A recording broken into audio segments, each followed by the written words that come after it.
Guys, welcome to another video from KD's Everything channel. Please remember to like, subscribe, share, and tell a friend to tell a friend and keep the thing going. So today, guys, I'm going to simply walk you through the quickest way of filling out the application form for your child passport. We're just going to get right into it. We're not going to hold this thing journal. We'll just get right to it. So, guys, there are different sections, but follow along as I go ahead. For those who speak Patois and probably have a hard time understanding Wagwan, me there, everything me try my best to just say it back over in Patois. So let's go. So in section J, number 1, surname. So if your child name is Cat, you're right, Cat, C-A-T, Cat. So if the child name, given names right here, it says given names requested to appear in the passport. If you are renew it, people, the same like how you have it the last time, write it right here. So if your child name is Rat, you write it. And Bat is the middle name, you write it. Right? Let's move along. The other column said all former surnames, including surname at birth, if different from above. So if it's different, you put it there. If it doesn't change, guys, put NA. That means not applicable. So put in NA. We are right so far. I'm thinking that we're good, right? Place of birth. So you put Toronto. If it's not Toronto, if any other province, you put you put wherever it is. But for me, it's Toronto. So write Toronto. Yeah. So you spell. Me left out one O. All right. There we go. Country. Canada. Right on the top there. So you put Canada. Over here, province. Ontario would come here. And you don't know if you want to click, but you would put Ontario. Right where you see the finger pointing, you put Ontario. Ontario, right? Right. Over here now, they said to you anticipated date of travel. So if you need the passport, for instance, if you need it express, you put the date when you go travel and you put it there, the month and date, right? If you're not sure, you just put unknown. All right, let's move along. In the next column right here, you put the date of birth. So say the child born yesterday or today, right? You put the year 2023 and then you put, okay. Or you put the slash. You can put this one or you put the slash. Whatever it is. If you want to follow, they have it up at the top here. With the slash, fine. If you want to use this one with the dash or the slash, go ahead. Do what you got to do. Do what's best for you. So I put 24th because today date. One more. And then I put the month, which is the 4. Right? So it's April 24. Let's go on. If the child is a female, you tick this one. If it's a male, you tick this one. Mine is a male. Another gender, whatever gender the child is, you would put this one. Natural eye color, if you're not so sure, normally 199.9% of the time, the kids them goodly have black eye. So you put black. If they're not born with direct blue eye or hazel eye, you put black, right? You can also check the computer if you don't remember the child height. Like for instance, when you visit the family doctor, if you don't remember, you can always go by age, search engine on Google, and they will give you a height. So mine is 4 feet, 2 inches. So I put in that, and I put INCH, inch, right? So 4 feet, 2 inch. Next one. So you will put your address. So say for instance, you live at 1111. You will put that are the number, and you put the street. So you live at Jezebel Town.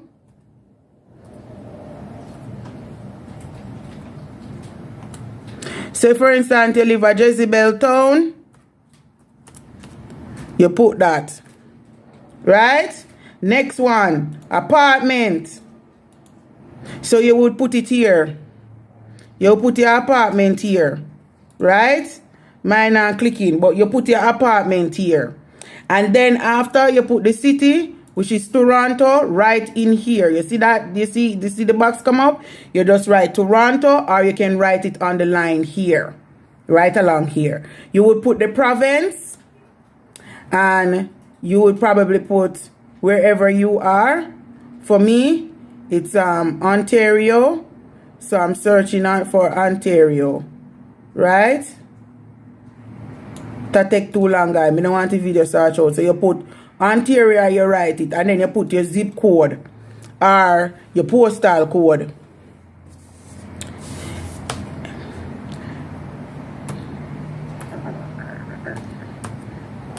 So you would put your postal code, then you go on again, and it says that mailing address, if different, you put it here. If not, you choose to leave it blank, or you do the same thing.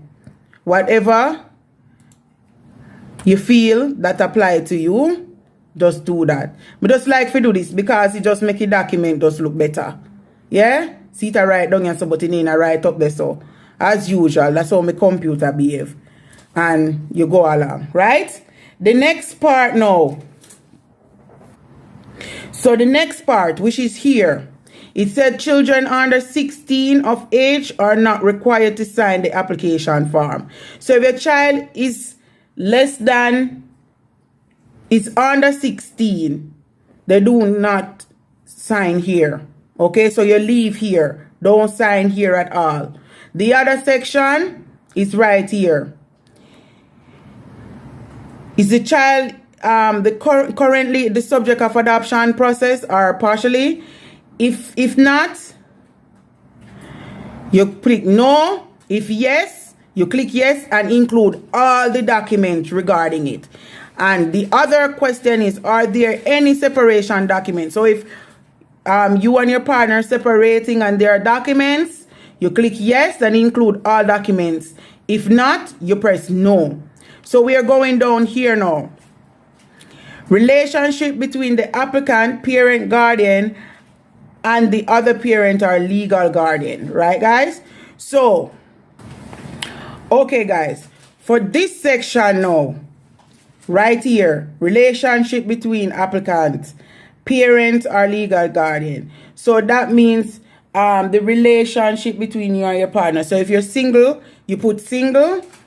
If you're married, you put married, or you put the dates here. You put the dates here when you're separated, like for instance, when you're single, or the dates when you're married, or the dates where, depending on who's doing the application, okay? So you would fill in this information. So for me, I would put single here. I would put single here, computer again. I would write in single here, and then I'll put the date from when I'm single. If it's common law or whatever. So from the date, you're single, you're put it. So the person doing the application, that would be me. It could be the father, whoever it is. That's the person who's supposed to come here. So for me, I would name Gorilla. So I put in Gorilla. That's my surname. My given name, I probably Rat and Bat. Right? So I put in my other two names. All former names is different from above. So I don't have any. So again, I put NA. And I come down here to my date of birth. And I would put in my date of birth. So you put the year. You will put the month. And you will put the date. Right? So I put that here. Right? So at the other one now, you put your address. You will put your address, the same as at the top for the child. So you would put it right here. So we just put in some things as we go along, right? Apartment, city, number, street, and province, and postal code. Your telephone number, daytime, or other what they would that they can use to reach you. And then you will put in your email address right here. Right? So ratbat cat underscore rat at Yahoo or whichever one you use .com. Right? And then over here now you would put the father's name, because I am a woman. I'm the female that is applying for my son. I come first over here. Over here now I put the father. So you have to put the father information. And down here now, you would sign, right? You would sign and he would sign over this side. So next section now, we are at L. We're at L now, section L. Okay, guys? So over here now, you would put as a Canadian travel document, passport, certificate of identity or refugee, you would say yes because the person have a passport, right? You're renewing. So you tick yes. You would put in that number in the passport and you would put the date of issue and the year, the month, and the date. Next, you read here, if the Canadian travel document has not expired, you must include it with the application, okay?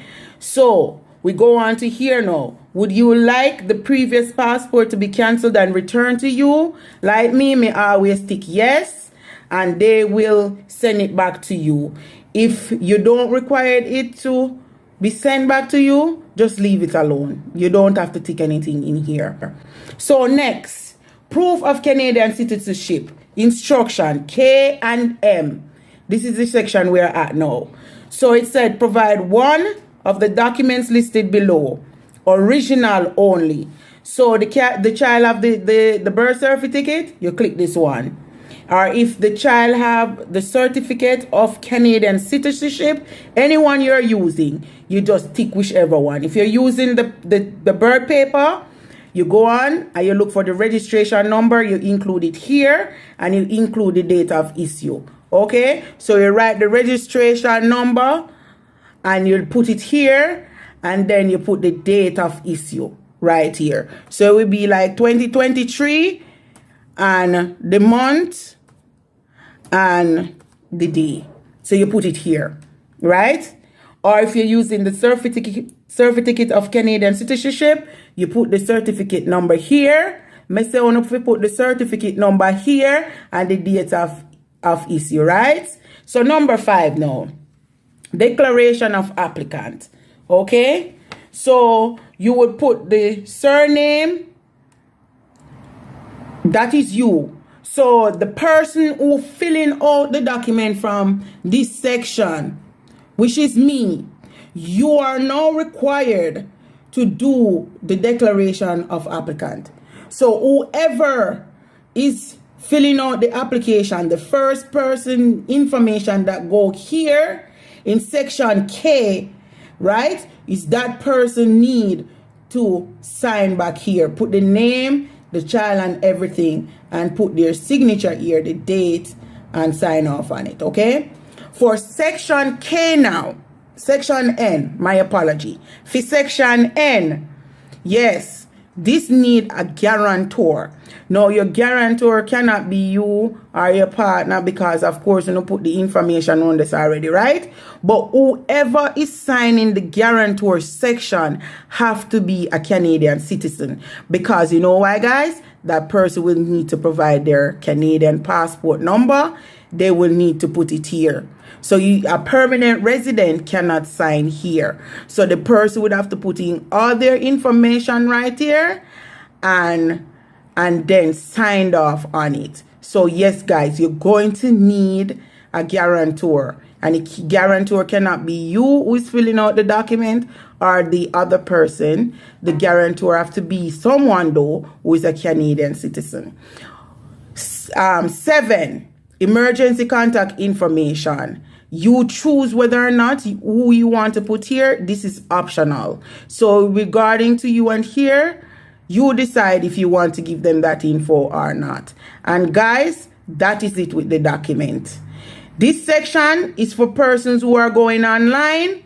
You need to do this section. If you're filling out online and processing online, this section is for you. Whoever is using credit card information or Visa or whatever, this section is for you. If you're applying to the Government of Canada office, you fill out everything else except for this section, and that is it, guys. Easy and peasy. 1 2 3. So guys, go on now, feel free, fill out your children application for their passport.